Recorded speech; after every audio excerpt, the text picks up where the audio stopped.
Picture this. You are lying in bed at night and like we all do, you start to think about things that happened and things that you did or didn't do in the past. Your mind travels back in time to a huge mistake you made last year. Maybe you didn't study for an important exam. Or maybe you woke up late and consequently you missed a train or even a plane. Or maybe you didn't say something that you really wanted to say. And you start to wish that you could rewrite history. If I studied for that exam, I would pass. If I would have studied for that exam, I would pass. If you have ever tried to talk about past regrets, but you weren't too sure exactly how you should form it, then don't worry. This is actually considered one of the most frustrating parts of the English language. But the formula is actually very simple, and once you know it and you know how to use it, talking about these past situations will be easy. Hi guys, welcome back to my channel. My name is Alice and this is English with Alice B, where you can come to learn English in a clear and simple way without the stress. By the end of this video, you will know exactly how to form the third conditional, exactly how to use it, and you will be able to speak confidently about past situations and past regrets. Okay, let's talk English.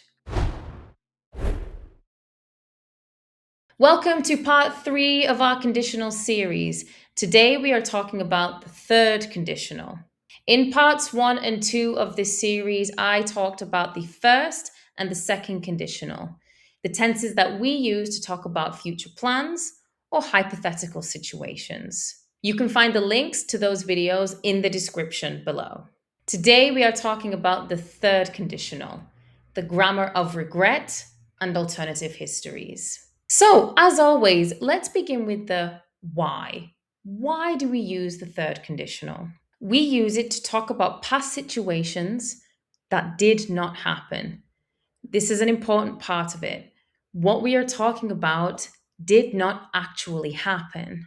It is 100% imaginary because we cannot change the past and we cannot change the consequences of past actions. We are simply looking back and we are dreaming of another reality. We primarily use this to talk about regrets because we want to say, gosh, if I had not done this thing, this result would not have happened. And we're trying to reimagine that. So before, when I was trying to talk about the exam that I didn't study for and that I didn't pass, what I really should have said was, if I had studied more, I would have passed the exam. So we have two parts of that sentence. If I had studied more, which means that I didn't, I would have passed the exam, which means that I also didn't pass. I am trying to reimagine my history and I'm saying if I had done that first action, if I had studied more, then the consequence, the result would be this. I would have passed the exam, but I didn't do this. I didn't study, so I didn't pass. Let's look at another example. Let's imagine the reality is I woke up late, so I missed the bus.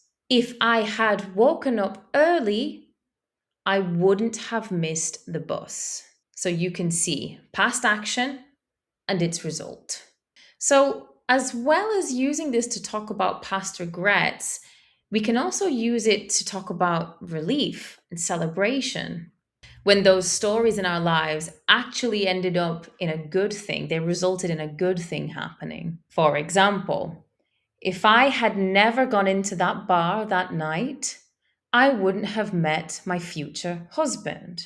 If I hadn't studied Italian, I wouldn't have learned Spanish so easily. So it's not always that we're reimagining something because it was bad. Sometimes we're just pointing out a fact. Gosh, if this thing had not happened, then this would not have happened. If I hadn't eaten that street food, I wouldn't have been so sick. If I had woken up on time, I wouldn't have missed the interview. So, what exactly is the formula for this? Well, let's have a look. In the if part of the sentence, which As we've learned now from the first and the second conditional, the if part of the sentence is the condition. With the third conditional, we have to do a little bit more. We have to use the past perfect. And to explain that in an easy way, it's if, and then the subject, and then had, and then the past participle of the verb, the third version of the verb. If I had studied, if we had eaten, if they had been. Again, because we're using had, this stays the same for all of the subject. If I had been, if you had been, if she had been, if they had been. In the result part of the sentence, we need would, have, and then the past participle again. Let's look at a clear example. If you had called me, I would have helped you. If she had known about the meeting, she would have been there.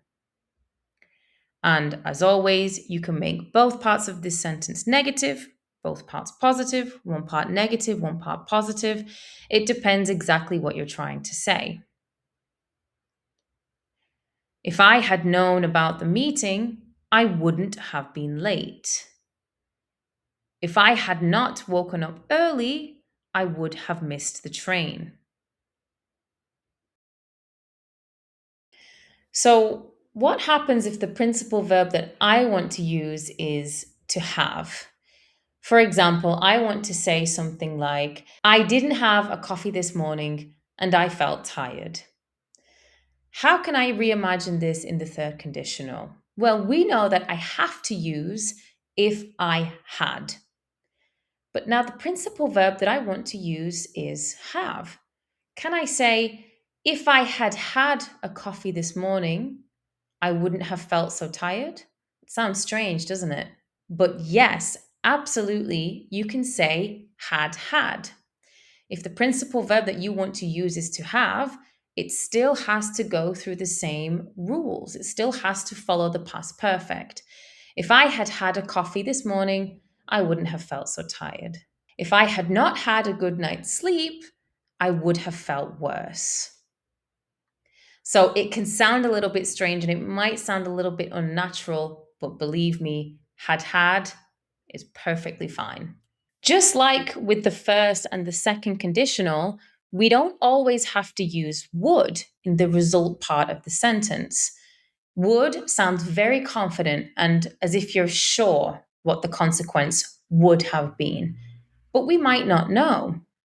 For example, if I had studied more, I might have passed the exam. I don't know for sure, but I'm thinking maybe I would have had a better chance. If I had studied more, I might have passed the exam. Or maybe I want to say I would have had the ability to pass. If I had studied more, I could have passed the exam. I would have been able to. So remember, would have is very sure, very confident in what the result would have been. Might have is when you're not sure at all. Might have been this way, might have been another way. And could have is when you want to highlight that the possibility would have been there. So, guys, breathe. We've reached the end. It's a little bit more complicated than the first and second conditional, primarily because the structure is a little bit longer. But once you learn that pattern and once you learn how to change and modify the verbs, it's actually really easy to do. So, guys, let's do some practice in the comments below. I'm going to ask you a couple of questions and I'd like you to answer them using the third conditional. So, sentence number 1. I want you to think about your high school or your university days, and I want you to think about an exam, a test, or a mistake that you made. What is a funny or an honest regret about school that you have? If I had done this differently, the result would have been this, or might have been this. And sentence number 2, sometimes a bad situation can actually turn into something amazing. Do you have any stories like that? What is a time that you got lucky because something went wrong? If I had not missed that train, I would never have met the beautiful girl standing on the platform. Let me know your ideas and let me know your stories. Put them in the comments below and I will respond to you, just checking that you got your grammar correct. Don't forget to hit the subscribe button. The next part of this series will be mixed conditionals. What if we want to imagine a past action and its consequence in the present? For example, if I had not become an English tutor, I wouldn't know all you amazing students. If I had never left England, I wouldn't be in Barcelona right now. This is a slightly more complex part of the grammar, but we are going to go through it in detail so you will understand exactly how to use it. So don't forget to hit that subscribe button and keep your eye out for the next video.